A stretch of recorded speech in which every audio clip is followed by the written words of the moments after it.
Va ora in onda il notiziario di Radio Libertà, realizzato in collaborazione con Il Sussidiario.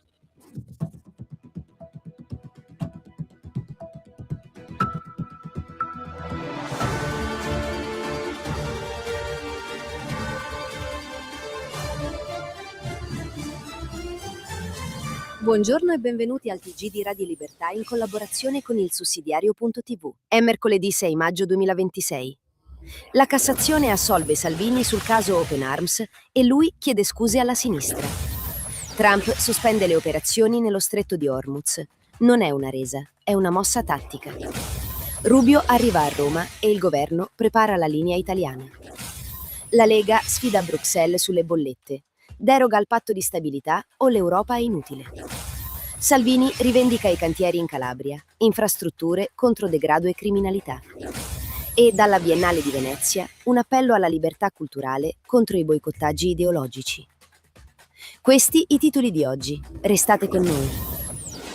Open Arms, la verità. Salvini non sequestrò nessuno. Ora le scuse? La Cassazione mette nero su bianco quello che Matteo Salvini ripete da anni. Nel caso Open Arms non ci fu sequestro di persona. Dopo 5 anni di processo, accuse, insulti e milioni di euro spesi, crolla il teorema politico costruito contro il leader della Lega. Salvini aveva impedito lo sbarco in Italia, ma non aveva tolto libertà a nessuno. La nave poteva fare rotta altrove. Punto. Da Reggio Calabria, Salvini rivendica la sua scelta senza arretrare. Ci hanno messo 5 anni di processo, costato milioni di euro agli italiani, per riconoscere che il ministro Salvini non ha commesso un reato, ma ha fatto semplicemente il suo lavoro. Poi l'affondo. Aspetto un po' di scuse da geni della sinistra. Difendere i confini non era un crimine, era un dovere politico. Trump su Hormuz.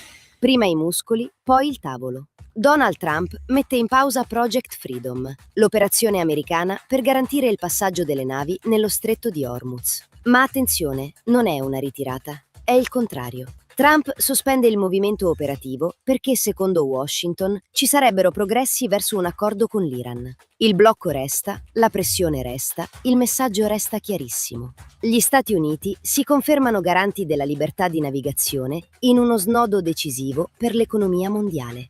Rubio porta il dossier all'ONU, mentre Washington accusa Teheran di minacciare le rotte commerciali e di usare Hormuz come strumento di ricatto. La differenza è tutta qui. Trump tratta, ma dopo aver mostrato i muscoli. La pace non nasce dai comunicati deboli. Nasce quando chi aggredisce capisce che l'Occidente non ha intenzione di arretrare.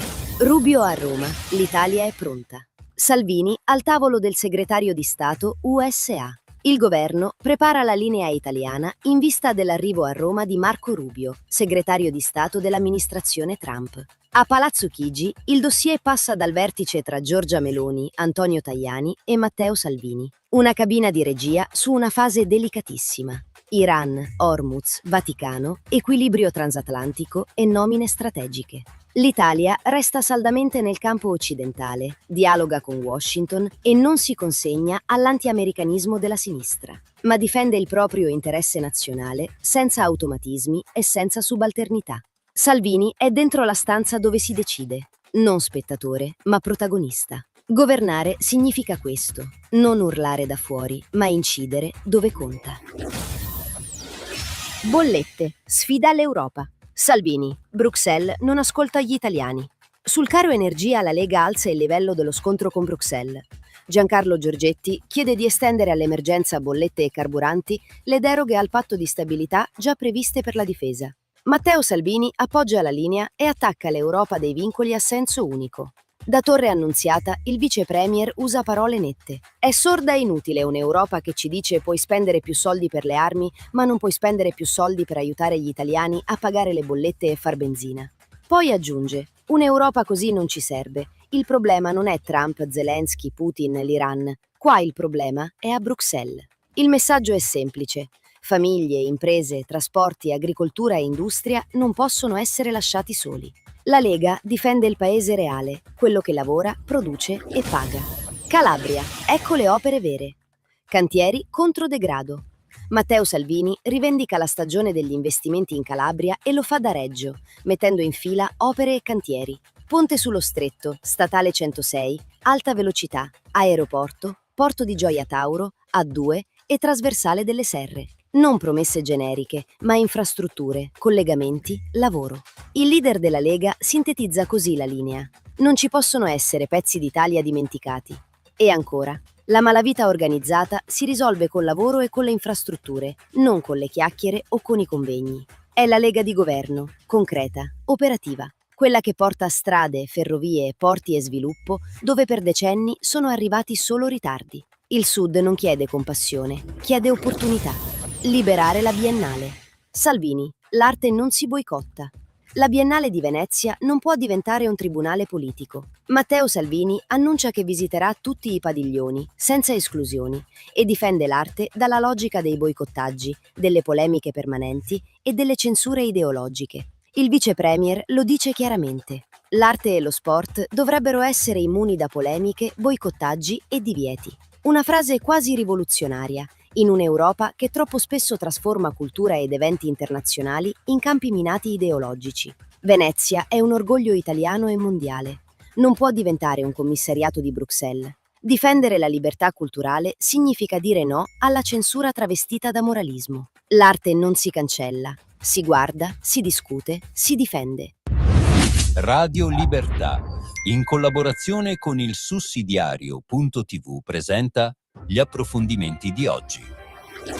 Hormuz arriva in bolletta. Sveglia Europa. Daglio, c'è spazio per intervenire. La crisi di Hormuz non è una cartolina lontana. È una miccia accesa che può arrivare dritta nelle tasche degli italiani. Carburanti, bollette, trasporti, voli, turismo, industria energivora. Se le rotte si inceppano, il conto arriva a famiglie e imprese. Sul Sussidiario, Mario De Aglio, professore emerito di economia internazionale all'Università di Torino, invita alla cautela ma non chiude la linea italiana. Sulla deroga al patto di stabilità per l'emergenza energia si dice favorevole e sugli interventi europei a sostegno dell'economia afferma: c'è lo spazio. Se Bruxelles trova margini per la difesa, deve trovarli anche per chi lavora e paga bollette. Non si può chiedere all'Italia disciplina contabile, mentre agricoltura, trasporti, turismo e manifattura rischiano di pagare il prezzo di una crisi internazionale. L'Europa non può essere forte con i vincoli e debole con i cittadini, perché quando l'energia sale non pagano i palazzi europei, pagano gli italiani. Sharia è allarme in Europa. L'imam, Italia, non abbassare la guardia. Il tema non è l'Islam come fede, il tema è l'islamismo politico. La differenza è decisiva e chi finge di non vederla lascia campo libero ai radicali. Lo dice al giornale Hassan Chalgoumi, imam della moschea di Drancy e presidente della conferenza degli imam di Francia, da anni sotto scorta per la sua battaglia contro estremismo e antisemitismo. Chalgoumi è chiaro. L'islamismo radicale non è una deviazione religiosa, ma un progetto politico. Vuole creare società parallele, dividere i popoli, mettere in discussione libertà e integrazione. L'avvertimento è netto. Il pericolo è reale, enorme. Secondo l'imam, esiste una convergenza tra pezzi dell'estrema sinistra e Islam politico, alimentata da calcoli elettorali e vittimismo permanente su Gaza, colonialismo e islamofobia. Quando la sinistra cerca voti comunitari, rischia di aprire la porta a chi vuole separazione, non integrazione. La risposta deve essere netta. Controllare i finanziamenti, regolamentare i luoghi di culto, sostenere i musulmani democratici, colpire i radicali. L'Italia deve agire subito. Abbassare la guardia sarebbe un lusso che non possiamo permetterci. E con questa notizia si chiude l'edizione di oggi del TG di Radio Libertà, in collaborazione con il Sussidiario.tv. Buona giornata e appuntamento a domani. Avete ascoltato il notiziario di Radio Libertà, realizzato in collaborazione